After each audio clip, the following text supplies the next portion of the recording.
Welcome to this conversation. I have no idea where it will go, but I'm game. And fortunately, my friend and the great director, Jane Campion, is also game. She was kind enough to watch our movie, The Dead Don't Hurt, and agreed to have a chat about it. We met really a very long time ago. Yes, we did. Yeah, on Portrait of a Lady when you were playing Caspar Goodwood. Yeah. In a way, that gypsy quality that you had even then as a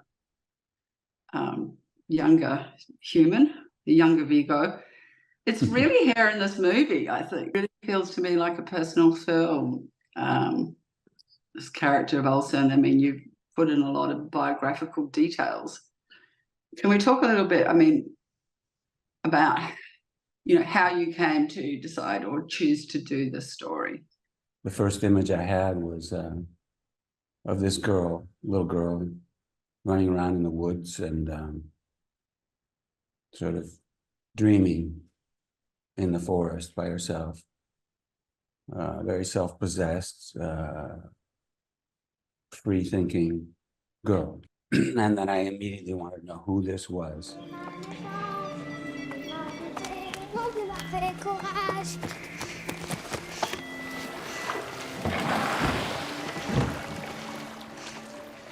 This little girl was based on my mother, her character, her way of being. Like Vivienne in our story, my mother was very much a woman of her time, 1950s mother, housewife, but she was always very inquisitive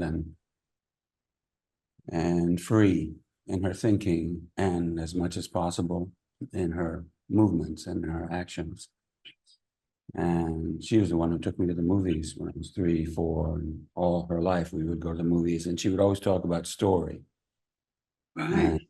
And, even when I was very little, she would say, well, what do you think is going to happen if it was one of those long movies with an intermission? She'd say, what's going to happen now, do you think? And afterwards, it would always be long conversation. Well, why do you think that happened? But anyway, this little girl was based on her. And then I immediately wanted to know the results of things, the effects of things rather before the cause of things. So I thought, well, who is this girl? Who's she going to be? So I went right to the end of her life and then sort of built a story that way.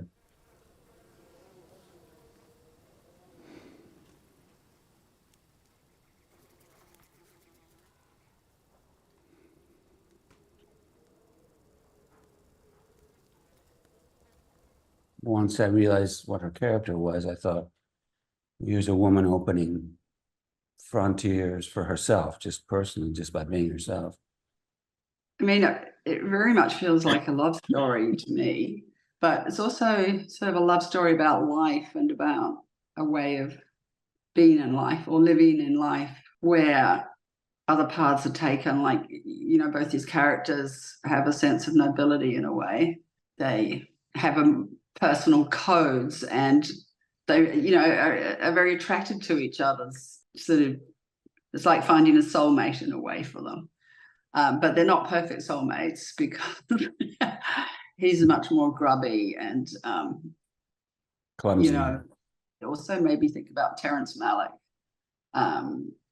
Days of Heaven, because even though the story is super different, there's such a deep romance in Terrence Malick's work. And I do think, Viggo, you probably maybe don't even know that about yourself. I think you're a practical dude, but you're very romantic, I think. And to come up with a character like Huston and like Vivienne, it's such a beautiful, for me, unusual and wonderful thing to discover in a film. Their relationship for me is a relationship of trust. I wanted to try to create, with the help of the actor and everybody else, a relationship that was more or less of equals. They weren't sort of superhumans. They were, it's a man very much of his time with his limitations. Yeah. And a woman of her time, the limitations that society puts on her.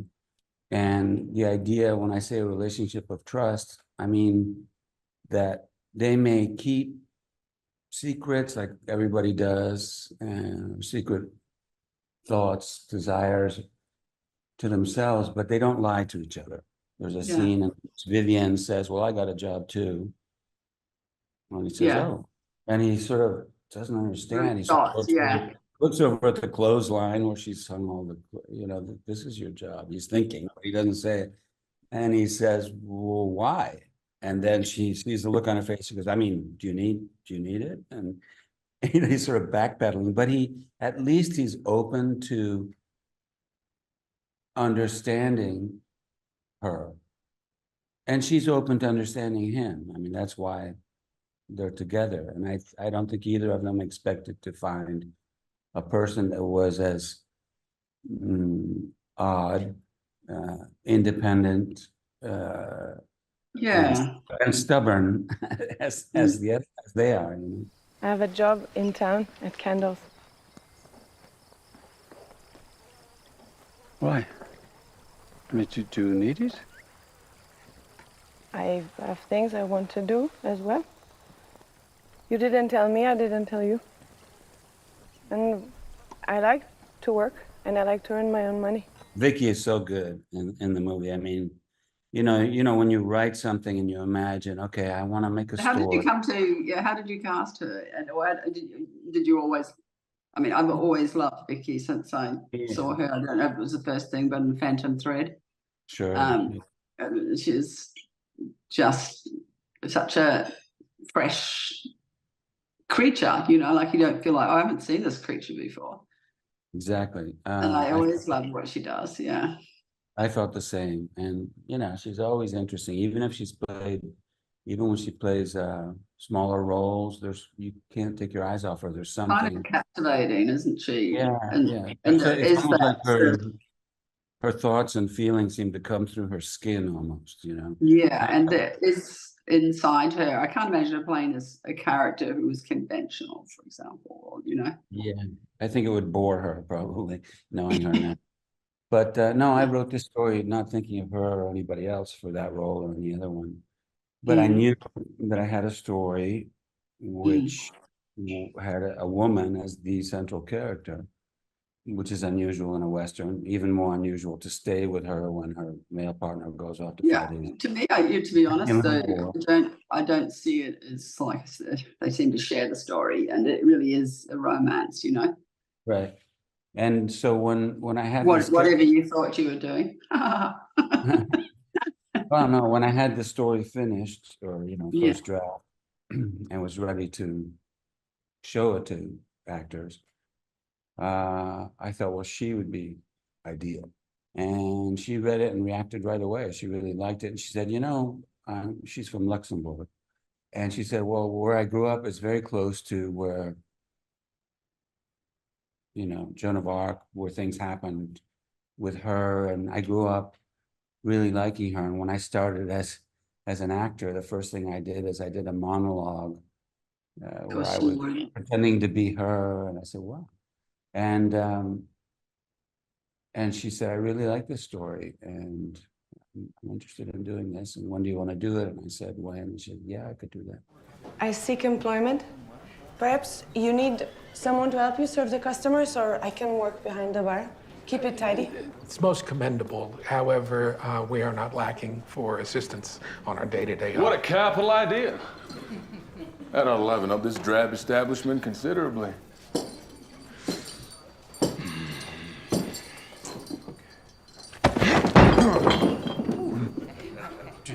What?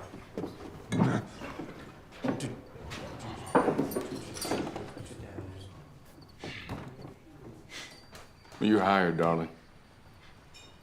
Excuse me, I was talking to Mr. Kendall. And then when I met her, every step, I liked her more and more. As soon as she said yes, I thought, okay, we have a chance to make a good movie with a really strong, free-thinking woman at the center of the story. Because it's one thing you write something, you imagine this character that can transmit so much in silence between the words. You hope for all these things, and you hope for surprises also in that regard. But if you depending on the casting, if you don't get the right person, there's a limit to what you can do, no matter how clever you might be at telling a story. But we were lucky, you know, and that she said yes, and you know, all the other people as well. I wasn't gonna be in the movie because I'd done that the You weren't first going to movie. be in the movie? No. So that No. wasn't, so you weren't attracted to playing this character yourself? Well, I liked him, and he was going to be European, you know, he's going to be Scandinavian, but not Danish. And he was meant to be quite a bit younger, more her age, right? Yeah. And I got an actor that the financiers, along with Vicky, they said, yeah, that's fine, we'll put up the money for that. And he was with us for quite a long time. And I shared, you know, I said, here's several Westerns to look at, or scenes. They're not very good movies, but I look at the details of how this person approaches the horse, look at this, look at that, like I shared with the art department, you know, look at that land, look at this, you know, things, not just photographs from the period, but things that I could see in Westerns, things that I liked, even if they were bad movies. And so we had an ongoing communication, but unfortunately, not long before pre-production, I just indirectly found out, lawyer, agent, we just said, oh, he's going to do something else, unfortunately. I'm like, oh, shit. What do we do now? So I went out, tried with a couple of other actors who are that age range and type, you know, and I was open to changing to be, you know, Irish or something. It didn't matter. And they liked the story a lot. They loved the idea of working with Vicky, liked the idea of being in the Western, but they weren't available. And time was running out. I already had Well, the I think cast. that's really, really good that you ended up playing the part. I mean, it's just the way it is now. I don't think of it another way. Olsen.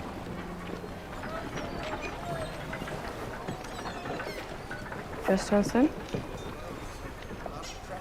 Just Olsen. I said to the producers, well, they said, well, why don't you wait till next year? And when they're available, I said, well, I don't really trust that because financing falls away. Yeah. Often. And I also have a crew that's given their time and committed, and the rest of the Yeah, and actors. it's very delicate, isn't it? God. Yeah. Well, it may never happen if I don't do it now. So I Yeah. said I could do it. It'll be more work, but I could do that. But I'll have to change the character, and I have to ask Vicky. You know, she's the one who has to play. Would have to play with me instead. What'd she say? I was like kind of chicken shit. You know, I called her, and she goes, "How's it going? Did so and so say yes?" I said, "No, not available." And I was sort of talking around it, trying to say it. Yeah. And she, "Why don't you do it?" I said, "Well, that's what I was trying to get around to say." I said, "Are you sure?" She goes, "Absolutely. I always thought you had something, you know, of him." And I said, "Well, I have to make him older. I'm going to put some, I had some dialogue that refers to that. But maybe it's okay. Maybe it'll be an interesting relationship with I a think it's young good. boy." And Not too perfect, you know. right. That you are. No, Yeah. she liked it. So I said, okay, let's do it. And you're so stupid. So stupid. What if I don't wait for you, huh? I'm a good soldier.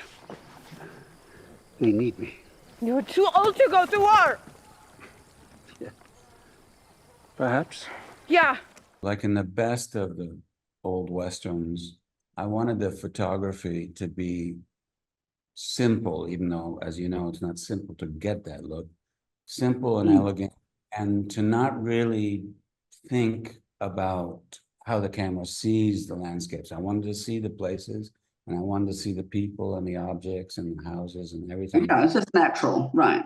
Right. So you don't I mean, really to think a achieve lot. natural is quite hard, actually, because, you know, it has to be relaxed, right? And then if you're going to do a shot that's unusual, let's say it's a continuous shot, or there's a shot that's a top shot of her after something terrible happens, right? But if you place it in the right way, it doesn't draw attention to the camera. You're just, okay, yeah, I want to see her, and now I'm imagining everything that happened, which is even worse than if it had been shown. And it seems natural, depending where you place it. So you can do something special with the camera as long as you put it in the right place, and then it just feels organically part of what I'm learning about her, in this story. And that was really important. And I thought the story's already different enough in terms of structure and how she is. When you went talked about structure, like the story keeps you quite busy trying to figure out like, oh, this happened before, and okay, where are we now? That's the bit that Especially at the we're caught up to beginning. this now, Was this always part of the idea, or was this something Yeah. that you kind of discovered in the edit room? No, it's how I wrote it. There was a couple of things when I had all the material and started to work on the edit. There's a few scenes, really nice scenes, beautiful, which we also have, and did the sound mix and the grading on it and everything, color correction. But you have to be kind of cruel. You have to be very cold about that, I think, especially if you've written it, and just say, yeah, it's great, but at a certain point, that's not right. That doesn't help it move forward. And so they're gone. But and it was just, and then maybe there's one or two things that just slight moving of things, but basically it's what I wrote. And I tried at one point, I said, okay, today I want to spend the whole day, I want to do an exercise, which is digital editing, and you can do things relatively quickly. I said, let's just to get that nagging doubt out of my mind, let's put it together as a linear story, just to see. And I did that. I didn't like it very much. I didn't feel I learned about her in the same way as I do the way the movie is. We have a life together now. It is only beginning.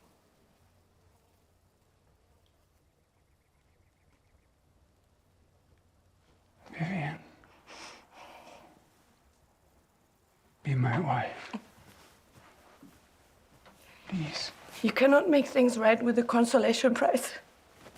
Did you have a moment with your story when you went like, oh, I know why I'm making this? I don't know if there was one moment, but the first thing we shot was I found a place in Ontario, Canada, across the lake from where my mother grew up. A slope that was exactly the same contours, the same trees, maples, red oaks.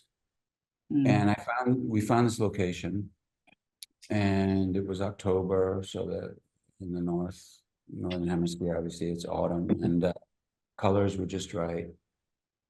And well, I remember we were going to shoot something first with when the father comes back from fishing in the canoe in the girl season.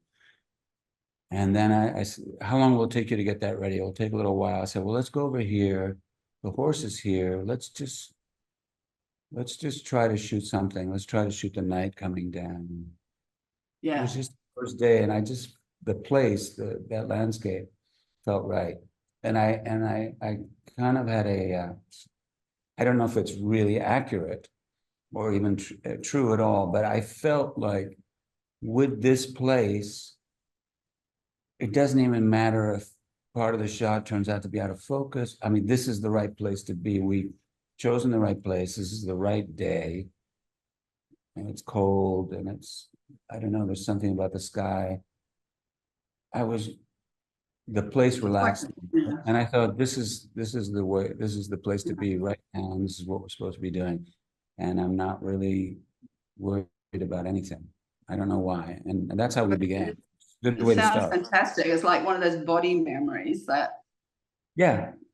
gives you that deep inner confidence, even if you don't even understand it. It's the way to go, I reckon. It makes you feel. It was a sure. strange, almost like a furthering of the essence of my mother in a funny way. Like I was my mother for a moment.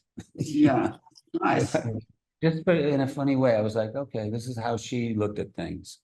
Maybe that's And do you feel like when you're writing that you put yourself in, your characters' places, like your mom's and sure. the Vivian character? Yeah, you have it in a Vivian. Yeah. Yeah, I really enjoyed learning about her as I was writing it, because I didn't have I kind of I had the end, more or less, and the very beginning, and then it was like, okay, I have to get to there somehow, and I enjoyed that process. So sad, no trees. There are many trees. Not here. No flowers, no garden at all. So sad. You live like a dog. Happy dog. From the really talented directors I've worked with, including you, there's two things that I found, the main two things I've learned is you can't prepare enough for the shoot. You can't. It's impossible. You can't overdo that. And secondly, probably the most important thing is, even if you have a very clear idea of what you want to do, how you want to shoot it, how you imagine the character should be, how things should look, a good idea can come from anyone at any time. And even if it's an annoying suggestion or you're not in agreement, it may stimulate another thought. So just remain open to that, because you got one shot to tell the story or one shot to shoot that scene, you know. And I said, both movies I've said at the beginning, I said, don't come to me tomorrow with some brilliant idea about the scene we're shooting today, because it'll be too late, you know. Feel free, go. And That's the problem, because I always have my best ideas like a day afterwards, you know. I know it's terrible. No, I drive myself crazy too, but that's the way it is. But at least other people can maybe help you make some shortcuts or some improvements. And they do, yeah. Sometimes I think there's a real strength and curiosity about someone's mind just being really over everything. And it's exciting. Their ideas are so interesting. You just want to go along with them, because it actually figured it out, you know, rather than someone going like, oh, this is a big confusion, you know. Anyone got an idea what to do? I mean, I'm stubborn. I have a plan, and I have obviously got my hands in every pot in this movie, you know, as far as. Come on, Viggo, you went to set every day without a clue what to do. No, but I'm saying as far as sometimes that's true about certain things, but no, but the music and how it should look. Oh my God, that's another thing we haven't talked about, that you actually wrote the music for this. I mean, I was like flabbergasted. But you still do that with other people, you know. Once, I have a melody and I'm working with the musicians, and they go, well, what about this instead? And you're like, yeah, okay. I mean, you know what I mean? It's still a collaborative thing. Yeah. Music, I don't like it when the music, or the writing either, but when the music tries to tell me in a movie what I should think. Oh, you should be scared now, you should feel sad, you should. I like it if it complements or it helps things along. And if you're shooting something that's non-linear, like this movie, I knew beforehand that music would help me make some of those transitions, those jumps, you know, like when you see you do, they did, boy, boom, boom, boom. And so that's why a lot of it, most of it, was composed and recorded months before we shot the movie. Oh, that's really helpful. I love that. Yeah, I love to have the music before you begin, because I think in a way then there's a real possibility for it to have its own have you done character and personality, you know, like not to just. Have you done that a lot? Since I did the piano, because I had to have it before with Michael Nyman, I've done it every time, because it just feels really tough the other way around when you're trying to write to the film, you know. It feels like it really bamboozles composers. It doesn't make them feel free at all, you know, like there's this and you know what you really want from music is a fresh voice in it. Yeah, for me it helped me with I mean, the first movie I did, it's less complex than music, but that was just a lucky accident, because I was waiting 4 years. I had the script, I had the main actor, who fortunately hung with me all that time. And I was just restless. I wanted to do something. I said, well, what would the music be? Where do I need music? Not a lot of it, but what do I need? And so it was accidental. And then I found it was helpful. Yeah. Do you play any instruments or? Yeah. I mean, I composed on the piano. Yeah. And then I played a couple other ones on certain pieces. What instruments do you play? Piano is my main one, yeah, and I Right. played a little bit of guitar and some percussion and Yeah. things. Mine is in this movie, but the heart of this score is obviously the cellist and the violinist.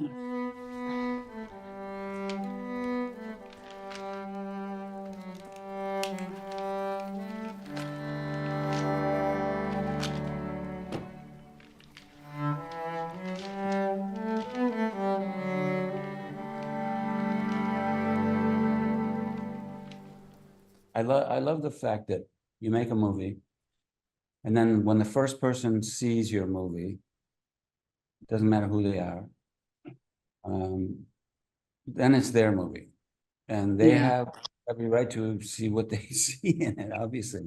And I like movies that are that way. I don't like the director to tell me everything, to explain it, to manipulate me. I like to be able to build a story myself, and then at the end, to ask myself, now what happens, you know? But I don't like coming, you know, when people say, well, you obviously were referencing, I don't know what, or you're comparing modern day politics, or you know, or you're referencing this and that Western, a particular scene. I said, I mean, I know there are directors who not only consciously do that, but then love to talk about it in interviews. Oh, this is an homage to Mm. such and such a director, or this is an exact copy of that scene. That's fine. Sometimes they do a good job and the movie's good, but it's not, I don't think it's either good or bad. It's not, doesn't interest me, because I can't direct an idea. And you can certainly not act an idea or a concept. You can have some thoughts, you know. Yes, I knew I was making a Western. It was unusual for a woman to be at the center, and for her to stay with her when the guy goes off, because I wanted to explore what little girls and women, what do they? Can we what talk do they about that do? even for a little bit? Like, you know, that you wanted to tell a story about a woman is, it's kind of unusual. And, you know, as a woman, I actually really appreciate it. But are women muses for you in a way? Is there a way that you find the female spirit kind of, well, like you talk about your mother a lot, you know, that there's a sense in females in your life that they do hold some treasures or secrets or strengths, or I know within myself, you know, that side seems to be, I just think of it as, generally speaking, I mean, there's all kinds of women. Obviously, there are women who are sociopaths and who are selfish and cruel, but generally but the ones that you know. no, but I mean, generally speaking, Yeah. that sort of energy, I just Yeah. find that side of me, or what I see in women that I connect with, is common sense. There's a certain common sense that has to do with getting things done or communicating in a more open way, in a more positive way. It's just common sense. It's more productive, and it's based on a certain amount of curiosity about the world and about people, rather than trying to own or dominate.